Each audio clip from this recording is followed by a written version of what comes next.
Bienvenue dans cette nouvelle émission Quoi de neuf? Aujourd'hui, je reçois Monsieur Louis Liberté. Il est de l'Alliance Police Nationale, secrétaire territorial adjoint ou secrétaire territorial Adjoint. adjoint de la police à la Martinique, Alliance Police Nationale. Merci beaucoup d'avoir répondu à notre invitation, malgré les difficultés en ce moment avec tout ce que vous avez comme boulot.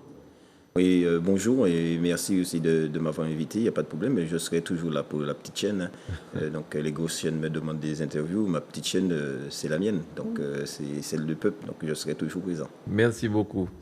Alors, avec tout ce qui s'est passé pendant ces grandes vacances en France, on a vu que la police, ça a démarré à Marseille parce qu'on a mis un policier en prison en attendant d'avoir des informations plus poussées sur ce qui s'est passé.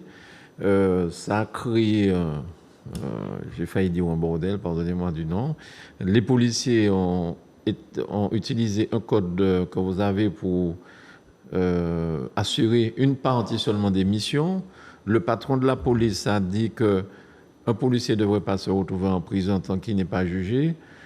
Est-ce que ça a impacté aussi les policiers de la Martinique? Est-ce qu'ils se sont sentis concernés par cette histoire? Bien sûr, les policiers de Martinique, surtout les unités d'élite, nous sommes tous en ce que vous appelez le 562, c'est le code d'appel 17, c'est-à-dire que nous sortons que sur appel 17. D'accord. Et donc, nous sommes solidaires avec nos collègues parce que, en fin de compte, c'est pas le fait que le collègue soit incarcéré, c'est le fait que c'est un peu facile de le faire. C'est même trop facile de le faire. C'est une facilité pour l'État de la justice de mettre un policier en prison parce qu'on l'a sous la main, il n'y a pas de problème. Il ne va pas partir, mais bon, on va l'écouer. Et puis, soi-disant pour la paix, pour empêcher des émeutes. Mais le monde est à l'envers. Donc, un policier, soi-disant, entre guillemets, il aurait fait une bavure ou quoi que ce soit, mais il a agi sous ordre. Il y a quelqu'un qui a donné l'ordre de faire certaines choses. Et le policier, il réagit. Et en face, je rappelle que c'était la guerre. C'est pas l'amusement, là. C'est la guerre.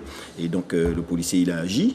Et là, dernièrement, encore, on a remis encore des collègues du RAID en défaut et, je veux dire, inculpés sur certaines choses. Et petit à petit, on est en train de renverser, on est en train de remasteriser la France. On est en train d'instaurer, je veux dire, l'anarchie.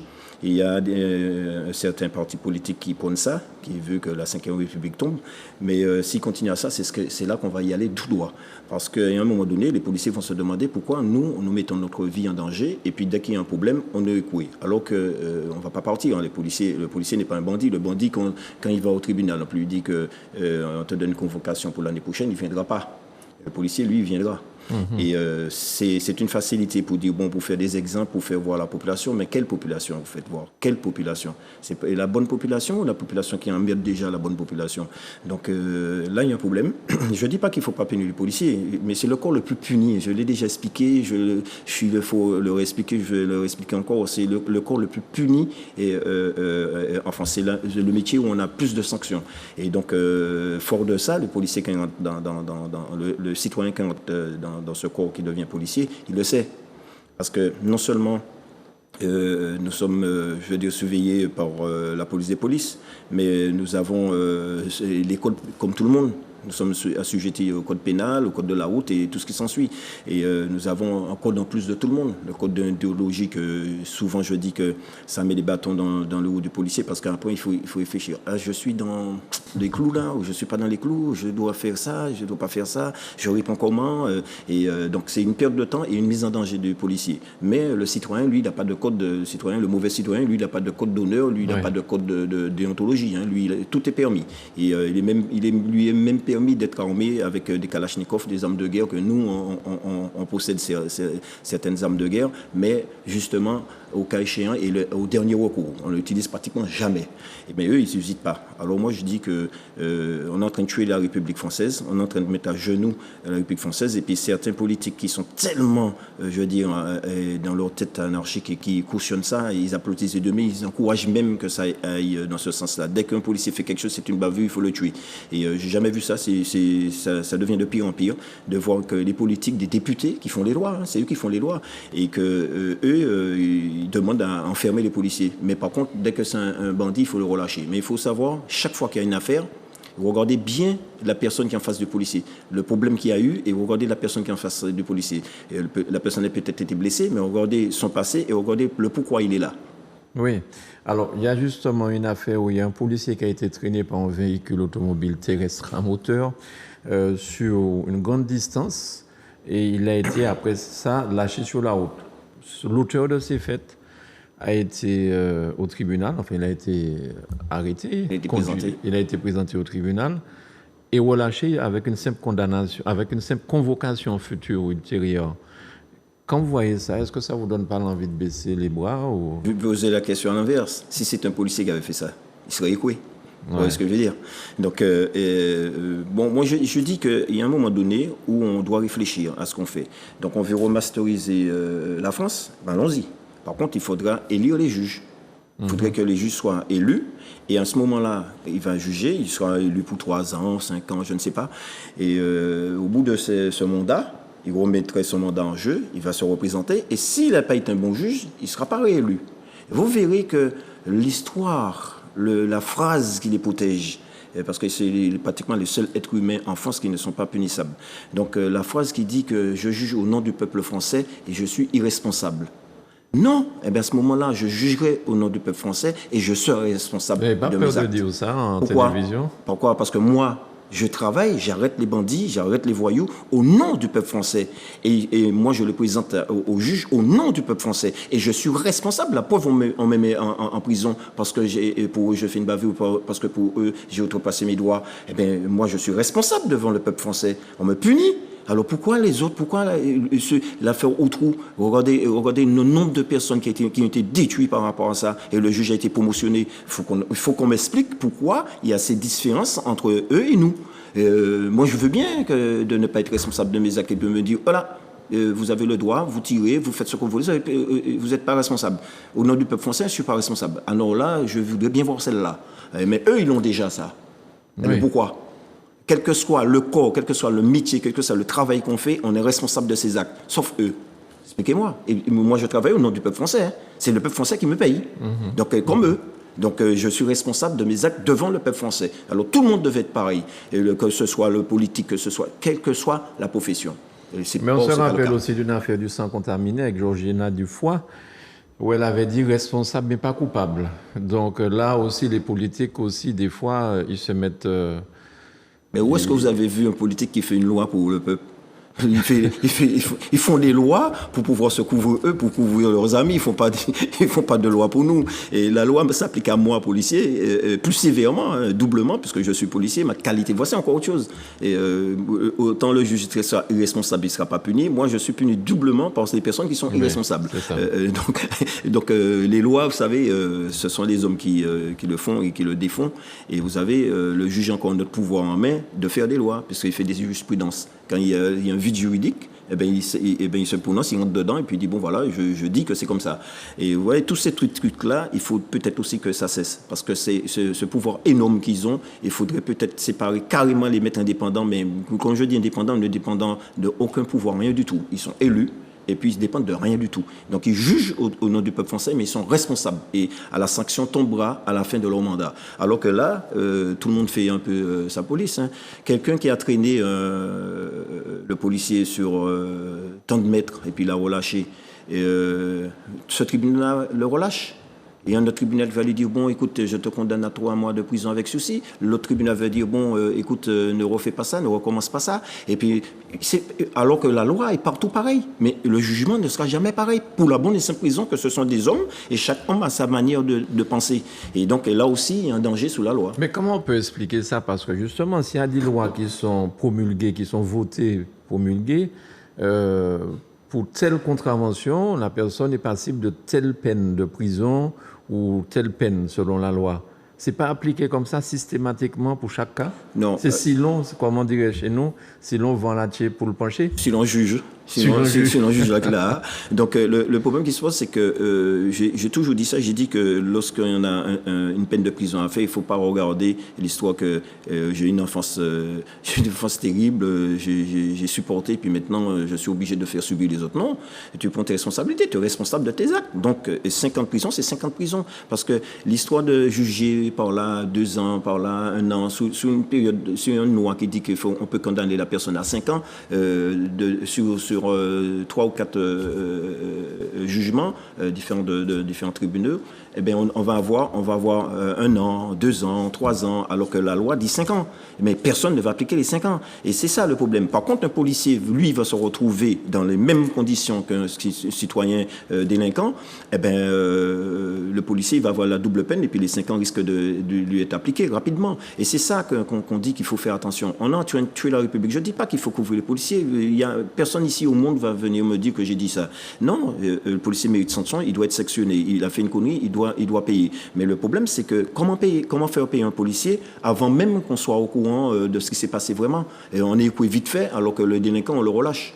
Et pour les mêmes faits, nous avons vu des personnes qui ont été gravement blessées par balle. Et moi, une fois, j'ai arrêté un bonhomme je l'ai pourchassé, il s'est réfugié dans un bar dans les Terres-Saint-Ville. Je l'ai arrêté, il avait tiré une balle dans le ventre de quelqu'un. Et je fais ma procédure. Le soir suivant, j'arrive, je demande où il est. On m'a dit qu'on l'a libéré. 3 jours après, la personne qui a reçu la balle, la décharge de chevrotine dans le ventre est décédée. On me dit d'aller le chercher. J'ai dit non. Je veux chercher personne. S'il vient à moi, je vais le prendre, mais si je le vois, je vais essayer de marcher, mais je cherche personne. Je l'avais interpellé, celui-là. Je l'avais arrêté, celui-là. Et manque de peau pour lui, il n'a pas eu le temps d'être arrêté. Il a juste eu le temps de se faire tuer. Dans l'affaire de Sainte-Anne, il y avait plusieurs morts. Donc, c'est pour vous dire que des fois, j'en rigole de ce genre de système-là où le délinquant est roi. Et puis le policier, c'est lui qui devient délinquant devant la justice. Il y a un problème, il faut qu'on règle ça. Et puis de notre côté, moi je dis qu'il faut donner les moyens à la justice. Le critiquer parce qu'il fonctionne mal. C'est vrai qu'il y a des juges qui sont plus qu'honnêtes, qui ont envie de faire les choses, mais qui ne peuvent pas le faire parce qu'ils n'ont pas le moyen. Et en Martinique, il manque des places de prison. Tout le monde dit non, je ne veux pas de prison. La ville de Ducos a la prison, mais personne ne veut de prison, mais tout le monde veut faire condamner les gens. Il faut les interner. Mais le maire de Casse-Pied, l'autre de Saint-Joseph-du-Robert va dire non, ma population ne veut pas de prison près de chez moi parce que les délinquants sont trop proches. Ils ont le droit de refuser qu'on crée. Mais bien sûr, parce que c'est eux qui mettent les terrains dispo. S'ils ne mettent pas de terrain dispo, tu ne pourras pas construire. Donc voilà, mais la ville de Ducos a déjà l'espace nécessaire pour faire une 2e prison à côté, une 3e prison à côté. Donc on y est déjà dedans. Et moi je suis Ducosais, on n'est pas mort. Hein. Et la prison elle est là. Donc le problème qui se pose, c'est qu'il faut donner des places de prison, mettre des places de prison à disposition de la justice, de l'État, pour que les juges puissent avoir une faculté, de jugement pour dire, bon voilà, il y a de la place, on va y mettre. Par contre, il n'y a pas de place pour les bandits, mais il va toujours avoir de la place pour un policier, pour trouver le moyen de l'écouer. Ou un douanier, ou un gendarme, on va trouver de la place. Et c'est pas normal tout ça. Lorsqu'on arrête un policier, ou un douanier, ou un gendarme... les gendarmes, je ne sais pas, c'est l'armée, peut-être pas le même non, système. il est arrêté pareil, c'est la loi pareille. Hein. Alors, le fait qu'il soit policier, je prends votre cas, Louis Berthier, vous avez arrêté déjà pas mal de malfrats. Pour peu qu'on estime un jour quand vous avez fait une bavure et qu'on vous condamne à aller en prison, mais vous risquez votre vie. Les malfrats que vous avez arrêtés de par le passé, en prison, ils vont vous mener la vie dure. Non, ils vont pas, ils sont pas fous pour mélanger les policiers avec les détenus, surtout dans les départements. Ils sont même dans un autre département, même si on le déplace, il ne faut pas le mettre avec les bandits parce qu'ils savent très bien que ça va se terminer. Mais le problème qui se passe, c'est que un policier qui va en prison, c'est qu'il a fait un gros cas, il a fait quelque chose d'énorme, d'extraordinaire. Je sais pas moi, il a tué, il a blessé gravement, parce que c'est très très rare de voir un policier qui va voler, voilà, ça arrive que parce qu'on est des êtres humains, on peut se taper sa femme et se retrouver en prison. Tiens, en parlant de ça, vous savez que il y a 2 ans, on a changé le règlement intérieur de la police pour les policiers qui battent leurs femmes ou vice versa, la femme qui bat son mari aussi, parce que ça arrive. Hein, contrairement à ce qu'on croit, il y a des hommes qui sont battus. Eh bien, vous savez que quand une seule gifle un policier donne une seule gifle à sa femme, il est révoqué de la police. Oui. Il est même pas jugé encore. Alors quand je vous dis qu'on est tellement puni, Je vous donne un exemple. Ça, c'est une loi qui existe. Non, c'est pas une loi, c'est un règlement intérieur de la police. Pour l'éthique de la police, un policier ne doit pas taper sa femme. Donc, dès que tu as fait ça, ben, tu as un problème. Parce qu'apparemment, il me semble qu'il y a moins d'un an, il y a un député très connu, hein, qui semblait même prendre la direction future de ce parti. Il a giflé sa femme et non seulement il n'a pas été révoqué, il est toujours à l'Assemblée nationale. Oui, mais ça donc finalement, je suis pas un citoyen. Vraiment, c'est si long, quoi. Je ne suis pas un citoyen comme les autres. Tout le monde nous dit que vous êtes des citoyens. Non, on n'est pas un citoyen comme les autres. Déjà, le citoyen que je suis met ma vie en jeu tous les jours pour protéger le citoyen, pour protéger le député qui fait les lois, le juge qui juge, etc. Parce que eux, ils font pas l'inverse. Hein. Eux, ils me protègent pas. Hein. Et donc, il y a ça. Et ensuite, j'ai la double peine parce que je suis policier, je dois être exemplaire. Alors que le politique peut se permettre d'être un voleur aujourd'hui puis revenir dans la politique dans 5 ans. Alors que moi, c'est fini, c'est définitif. Les sanctions tombent et puis terminées. Donc, on n'est pas des citoyens comme les autres. On est à part. Alors, comment ça? Est-ce que vous avez une explication de tout ce qui s'est passé, la France à feu et à sang là, pendant quelques temps? Qu'est-ce qu'on peut comprendre de tout ça? Qu'est-ce qui a provoqué ça? Il n'y a rien qui justifie ça. Rien. La violence extrême, il n'y a rien qui justifie ça. Même s'il y a mort d'homme, il n'y a rien qui justifie ça. Et là, ils ont utilisé le jeune homme qui a été tué, ils ont utilisé la mort de ce jeune homme-là pour faire ce qu'ils avaient déjà envie de faire. C'est-à-dire qu'ils n'ont pas été fait des manifestations, ils n'ont pas cassé des trucs parce qu'ils voulaient casser. Ils ont cassé, ils ont pillé, ils ont volé. Ils ont blessé, ils ont détruit des personnes parce qu'il y a des personnes qui ne travaillent plus. Ils n'ont plus de magasin, ils n'ont plus d'usine, ils n'ont plus rien. Ils n'ont pas cassé la CAF, hein. Ils n'ont pas cassé la NPE, ils n'ont pas cassé là où ils vont retirer leur argent par mois. Et donc voilà, ça aussi. Parce que moi, je dis que la double peine, c'est pour le policier, mais il devait avoir la double peine pour le délinquant. Parce qu'un délinquant qui est pris en train de voler et compagnie, alors qu'il a le RMI, il a ceci, il a cela, toutes les aides de l'État, ça devait être supprimé tout de suite et définitif, à vie, terminé. On t'aide, c'est le citoyen, l'honnête citoyen que tu voles qui t'aide. Eh bien, toutes les aides qu'on te donne, même si tu es un handicapé, tu te trouves en train de voler, eh bien, cette aide-là devait être supprimée. Pourquoi? Pour t'obliger à comprendre qu'il y a un prix. On te donne ça, mais le prix qu'il y a à payer, c'est d'être honnête avec toi, mais d'être honnête avec les autres et de respecter les autres. Et là, on donne des aides aux gens et ce sont ces mêmes personnes-là qui viennent nous détruire s'il y a un problème. Donc ça aussi, moi on va me dire que je suis révolutionnaire ou bien que je suis un populiste ou tout ce qu'on veut. Je m'en fous de ce qu'ils vont me dire. Moi, c'est le résultat que je voudrais, c'est de voir mon peuple aller venir. Passer à Fort-de-France la nuit, bonjour, bonsoir, en amoureux, on passe, on fait ce qu'on veut. Là, on ne peut pas faire ça. C'est pas vrai, on ne peut pas faire ça. On ne peut pas circuler librement. Je l'avais déjà dit, personne n'a écouté. Maintenant, les pauvres députés, là, demandez-leur quand ils sont dans la rue de Fort-de-France, ils ont leur garde du corps. Il ne faut pas croire. Hein. Ils ont déjà avec eux, ils traversent. C'est pas vrai qu'ils vont travailler tout seuls. Ils vont traverser tout seuls. C'est pas vrai, ils vont se faire avoir aussi. Comme tout le monde. Ils n'en ont rien à foutre que tu sois député, que tu sois sénateur, que tu sois ceci, cela. Je vois quelqu'un, c'est une cible. Je vois une victime. Donc, moi, je dis, on arrive à un point où plus personne n'a de sécurité. Le policier n'a plus de sécurité. Et j'ai toujours dit, pour que le policier puisse emmener la sécurité pour la population, il faut que lui-même se sente en sécurité. Mais il n'a pas de sécurité. Avant, je ne sais pas, le politique protégeait sa police, protégeait son gendarmerie, protégeait même la justice. Mais là, on a laissé le champ libre à tout un chacun. Le net en est pour quelque chose, le téléphone portable est pour d'autres, et tout est permis. Tout est permis. On peut mettre la vie d'un policier à vie à 100, on peut le renverser sans que personne ne sanctionne.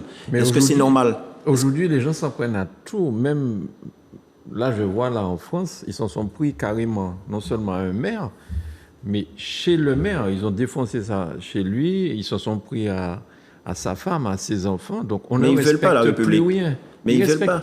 C'est pour ça que je dis que ça ne justifie pas ce qui s'est passé là, parce qu'ils s'en prennent à tout ce qui représente l'État.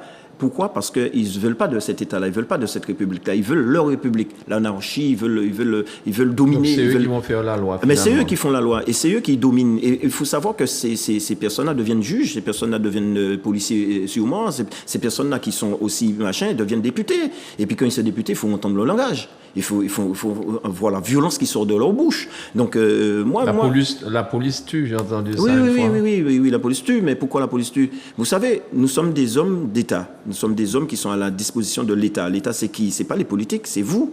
C'est moi, c'est ma mère, c'est le citoyen. Et nous sommes à disposition de l'État, nous sommes là, nous sommes des hommes qui sont là pour protéger l'État. Et le problème qui se pose, c'est qu'une partie de l'État, ce qu'on appelle l'État politique, une partie de l'État politique, ne fait pas le nécessaire justement pour qu'il y ait un équilibre. Et l'équilibre, c'est que la justice et la police puissent aller de mettre ensemble, faire les choses ensemble, travailler ensemble et se respecter. Je ne dis pas, encore une fois, que la justice ne doit pas sanctionner les policiers quand les policiers le méritent. Je me répète encore une fois, c'est pas ce que je demande. Je demande tout simplement que la loi soit appliquée au même titre que pour tout le monde et qu'il n'y a pas 2 kilos de plus dans la balance quand c'est un policier. Il faut que ce soit équitable, il faut que ce soit pareil. Et d'un autre côté, le moyen nécessaire à la justice. Il manque des greffiers, il manque des juges, il manque des procureurs, il manque des bureaux, il manque des secrétaires, il manque de tout au palais de justice. Il manque de tout. Et puis, vous voyez, nous avons un juge qui vient d'arriver à Fort-de-France, là. Il sort de l'école, il est arrivé ici. C'est l'endroit le plus dur. La Martinique, c'est l'endroit où il y a le plus de meurtres. C'est l'endroit où il y a le plus de délinquance. On est second, on est passé premier, puisqu'on a 19 morts maintenant. On est passé premier dans le territoire des Domcom et compagnie. On doit être juste après Marseille dans les meurtres. Alors vous voyez. Donc ce qui fait que vous envoyez un juge qui sort de l'école ici. Et puis il va juger. Et puis en plus, j'ai quelque chose, un message à passer aux juges. Je veux leur dire d'arrêter de mépriser les policiers. Vous savez, les enquêteurs, quand vous avez au fil les enquêteurs, arrêtez de dire n'importe quoi aux policiers parce que ça les touche. Vous savez, les burn-out, ça commence par là. Les suicides, ça commence par là. Parce qu'il faut savoir comment ils parlent aux policiers au téléphone. Hein. J'ai assisté à une scène, j'ai dit aucun juge ne me parlera comme ça parce que je le conjuguais avec maman. Ça, c'est clair et net. Parce qu'il y a un moment donné, il faut respecter le policier. Et eux, ils n'ont aucun respect. Nous sommes de la merde pour eux. Quand ils parlent au téléphone à un enquêteur, ils écrasent l'enquêteur. Vous êtes qui pour faire ça? Vous êtes qui? Vous créez des burn-out, vous blessez les policiers et verbalement, et vous pensez qu'il va vouloir travailler avec vous. Dès qu'il voit votre téléphone au machin, il va dire tiens, c'est encore celui-là, il va encore nous engueuler, il va encore nous dire des conneries. Non, c'est pas comme ça qu'on fonctionne. Il faut qu'il y ait un respect. Et là, il y en a un, au moins en particulier, voire deux, qui manque beaucoup de respect aux policiers. Et là, c'est non. La crise va mettre pendant une C4, je vais citer les noms et je vais signaler ce qu'il faut, quand il faut, où il faut. Parce qu'à un moment donné, il faut qu'on stoppe ceux-là.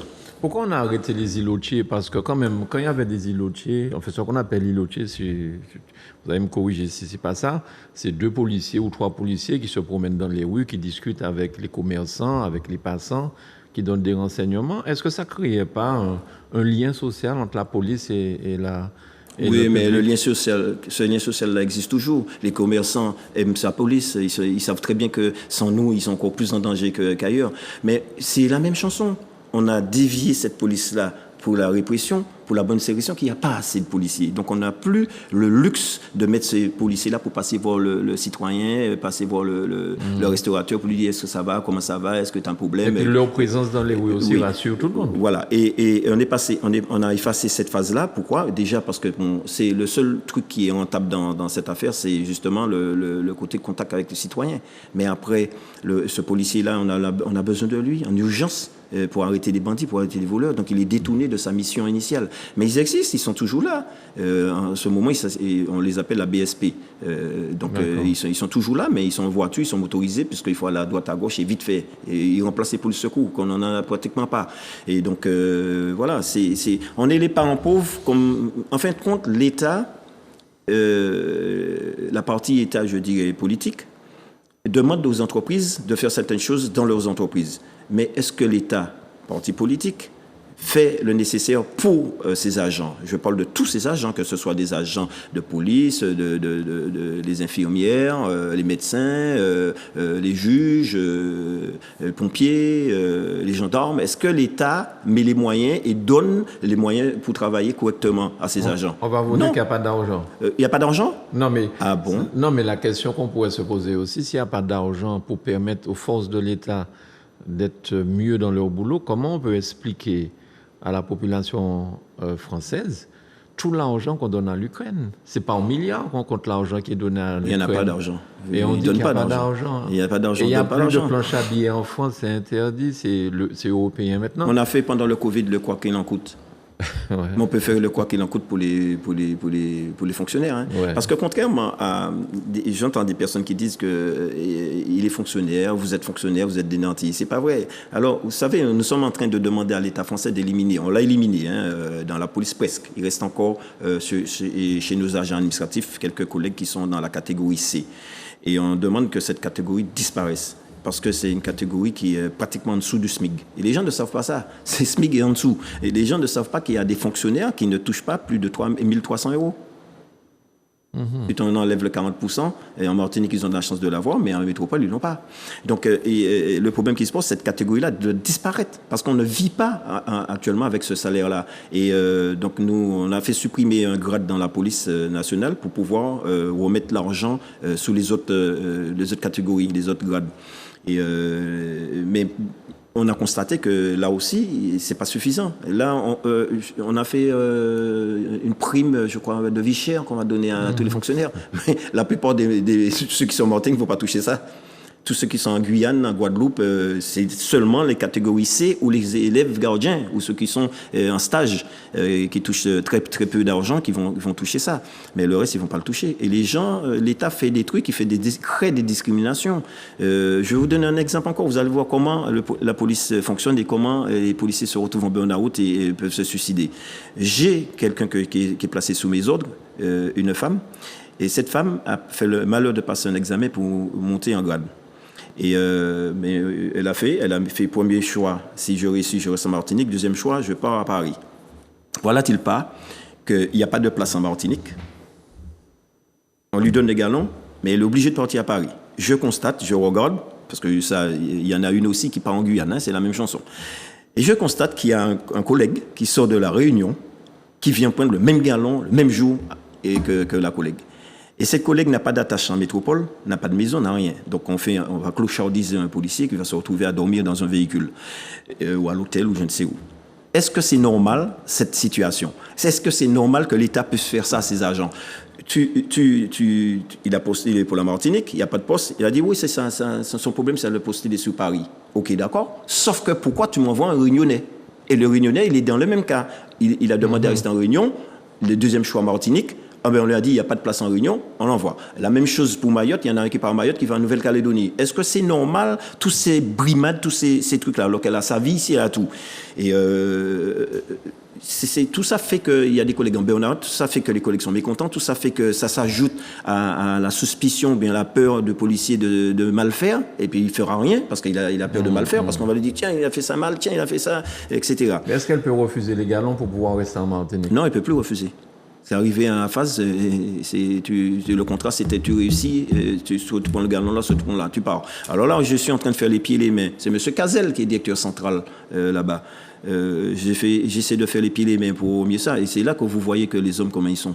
Ça, l'humain, il est où là dans tout ça? C'est un matricule qu'on balade à droite à gauche, on s'en fout, à droite à gauche. Sauf qu'on détruit quelqu'un avec ça. Et d'un autre côté, on va nommer des centaines, voire des milliers, 34 000 policiers vont passer dans le grade de ma collègue en même temps, qui sont passés au 1er juillet en même temps. 34 000. Qu'est-ce qu'une personne dans les 34 000? Ouais. Donc, et ces personnes-là vont passer ce grade-là, je veux dire, sans examen, sans rien du tout, parce que c'est une refonte, c'est le fameux truc que j'ai dit qu'on a supprimé le galon de brigadier, et donc le grade de brigadier-chef qui existera. Et la collègue était brigadière, et elle devait passer brigadier-chef. Et le problème qui se pose, c'est qu'elle pourrait passer sous cette forme. On l'a fait nommer. Je vous dis comment l'État est ingrat, méchant et sournois. Et cette fille a eu l'examen à Paris. Mais elle aussi, elle a l'examen ici. On a fait nommer sur le quota de la Martinique. Eh bien, ils l'ont pas pris. Hein. Ils ont pris sur le quota de la France. Hein. Alors après, on va venir me dire que c'est l'État français. Je dirais que je commence à poser des questions de doute sur les DOMCOM. C'est comment ça fonctionne. Est-ce que les gens qui sont là-bas, ils prennent en compte la vie des policiers, la vie des citoyens martiniquais? Vraiment, j'en doute. Et tout ça, les politiques martiniquais, ils sont où pour voir que leurs enfants, leurs frères et sœurs sont brimés comme ça?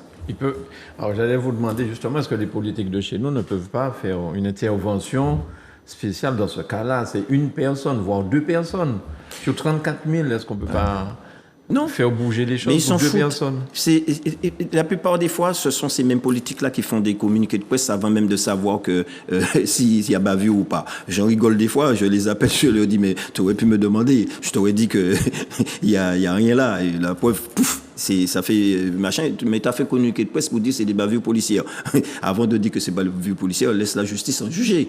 Et tu es député, tu devais être neutre. Tu devais prendre parti de la population contre une autre population, parce que nous sommes une partie de la population. Donc après, quand il y a condamnation, tu peux parler, tu peux dire, tu es fort de tout ça. Mais quand il n'y a pas condamnation et puis que tu mets la pression sur l'État par rapport à ces policiers, il faut que tu penses bien que les policiers ils ont de la famille, tu penses bien qu'ils penseront que ceux qui doivent penser de toi. Et les politiques à haut niveau en Martinique, ils ne s'occupent pas de la police. Ils s'en foutent royalement de la police. Ils viennent, quand on fait une manifestation, ils viennent pour prendre une petite collation, pour faire la présence, la photo, et puis ils s'en vont. Mais lorsque moi je leur dis qu'on a tel problème et tel problème, je trouve personne. Par contre, ils sont là pour m'harceler. J'ai un problème par-ci, j'ai un problème par-là, j'ai des bouts de papier sur mon bureau, j'ai ceci, cela, parce qu'il faut faire ci, il faut faire ça, il y a un banc, il y a ceci, il y a cela. Oui, ils vont mettre la pression sur nous, mais jamais ils vont nous aider. Ils ne disent pas à la population que la police est essentielle et très importante. Je vois monsieur Laguerre, maire de Fort-de-France, était content parce que les gendarmes mobiles sont arrivés ici. Je lui ai dit, c'est pas cette force qu'il faut ici. Ce sont des gendarmes qu'il faut mettre dans les gendarmeries. Ils sont en train de souffrir comme nous, les gendarmes. Mettez des gendarmes dans les gendarmeries. Vous faites venir une brigade mobile en plus, vous faire quoi? Ils se retrouveront dans un rond-point, ils vont contrôler tout ce qui bouge et ils vont faire des permis en moins, ils vont faire toutes sortes de choses. Je ne dis pas qu'il ne faut pas faire la lutte contre la sécurité routière, mais ce n'est pas ce que je dis. C'est tous les jours, systématiquement, tous les jours. Et les juges, ils nous rappellent, il faut faire attention quand on interpelle. Et comment eux, ils délivrent aussi des 78.2, c'est l'article qui nous permet de faire des contrôles. Pourquoi ils délivrent ça à tout va pour que les gendarmes mobiles puissent faire les contrôles? Et quand les gendarmes mobiles font leurs contrôles, eh bien justement, il faut qu'il y ait des policiers avec eux quand ils sont secteur police. Et la couverture territoriale du secteur est faite par qui? Si vous bloquez les policiers dans un endroit, les bandits font ce qu'ils veulent, les voleurs ils font ce qu'ils veulent, parce que les policiers sont dans un point. C'est pas ce système-là qu'il faut pour machin. Il est content, la délinquance va baisser. C'est pas vrai, on a tué plus de personnes pendant qu'ils étaient là qu'autre chose. Alors, je m'inscris en faux dans tout ça. C'est les gendarmes qu'il faut mettre dans les gendarmeries, les patrouilles qu'il faut. C'est eux qu'il faut gonfler. C'est cette faune-là qu'il faut mettre machin. Et pas celle qui vient pour le maintien de l'ordre. Ça sert à rien, puisqu'ils vont pas s'éparpiller, ils restent en groupe. Donc, moi, je suis partisan qu'on renforce les gendarmeries ici, comme aussi on donne un peu plus de pouvoir aux policiers municipaux et qu'ils soient moins un peu dans le larbinage des maires qu'autre chose. Parce que là aussi, ils ont une tenue sur eux. Et quand le bandit en face, il voit qu'il y a quelqu'un en tenue qui a une arme, vous pensez qu'il va dire tiens, c'est un policier municipal, ou alors comme les emplois jeunes de la police, ça c'est un emploi jeune, il ne faut pas tirer dessus. Et non, vous rigolez ou quoi? Et on a bien vu que notre ami de Sainte-Marie s'est fait tuer. Oui. Et donc non. Dès qu'on porte une tenue, on représente l'État. Et même si on est petit grade, grand grade, on représente l'État. On est une cible pour eux. Donc après, je pense qu'il va falloir que tout le monde réfléchisse comment on va lutter contre cette délinquance et comment il va falloir écouter les hommes de terrain. Nous ne sommes pas écoutés. Ça fait combien d'années qu'on me pose des questions sur ça? Ça fait combien d'années que chaque fois je dis comment la délinquance va venir? Je le vois venir, je le dis, ça va se faire. J'avais prôné que la délinquance allait arriver dans les entreprises. Ils vont venir vous chercher sur le lieu de travail, ils vont venir chez vous chercher, et sur la route, et partout. Tout ça, j'avais planifié ça. Tout est fait. Maintenant, je leur dis, dans 2 ans, on est entré dans la phase irréversible. C'est-à-dire que dans 2 ans, on ne contrôlera plus rien du tout. Plus rien du tout. La République va tomber si ça continue comme ça. Parce que si vous continuez à mettre des policiers en prison, si vous continuez à brimer les policiers à la place des bandits, c'est ce qu'un certain nombre de politiques qui ont dans la tête ont envie de faire, ah ben vous allez y arriver. Parce que là, l'État n'est plus respecté. Parce que la police n'est plus respectée, l'État n'est plus respecté. Les politiques ne sont plus respectés, les politiques sont attaqués. Je l'avais dit aussi, j'ai même prôné qu'un de ces 4, des juges vont se faire attaquer dans le tribunal. Ils vont se faire, parce qu'ils ne vont pas être contents du jugement, ils vont se faire, les copains qui seront là vont les attaquer. Ils pensent que je dis des conneries. Vous allez voir que ça va arriver parce qu'on est tellement gentils, on est juges, rien va nous arriver. Ah ouais? Et bien vous allez voir que la délinquance, là aussi, va les rattraper. Et tout le monde, à ce moment-là, vont dire, mais il avait dit ça. J'avais dit ça, ça fait au moins 3 ans que je dis ça. Vous allez voir. Et de plus en plus, plus personne ne sera à l'abri de quoi que ce soit. Louis Berthier, merci beaucoup pour toutes ces explications parce que c'est pas très rassurant. C'est pas très rassurant Malheureusement. d'entendre tout ça. Et en espérant que les choses pourront s'inverser et que vous allez pouvoir récupérer tout le territoire en entier et puis que la violence puisse diminuer. Enfin, c'est peut-être un vœu pieux. Mais en tout cas, c'est ce que je souhaite pour la Martinique. C'est notre département, notre pays. Donc, ce sont des Martiniquais comme nous, hein. Enfin, merci beaucoup pour le travail que vous faites parce que ce n'est pas un travail facile, dangereux même, j'ai envie de dire, Très dangereux. et très dangereux. Et vous mettez à toutes les nuits, puisque vous êtes surtout des brigades de nuit, je crois. Oui, c'est ça. Vous mettez votre vie en danger chaque soir que vous sortez. Oui. Merci beaucoup, monsieur Louis Liberté, et à vous et à vos collègues. Oui, je vous remercie aussi. Et puis je dis aux policiers de ne pas lâcher. Je leur demande de tenir encore un peu. Moi, je resterai encore peut-être un an et demi avec eux encore. Mais tant que je suis là, je vais me bagarrer pour eux, pour essayer parce que la seule protection qu'ils ont actuellement, c'est bien ma petite personne et la petite personne des syndicalistes, parce qu'ils n'ont aucune protection. Alors je leur dis de tenir bon, de ne pas se laisser aller, de ne pas flancher. Et la maladie, se mettre en arrêt de maladie, c'est pas une solution, c'est une facilité. Et donc tenir bon. Et moi, j'adore les rebelles. J'adore les rebelles et je vais protéger tous mes rebelles. Très bien. Merci, monsieur Louis Liberté. Merci à vous de nous avoir suivis. Merci à Manuela pour la réalisation. À très vite sur Zouk TV.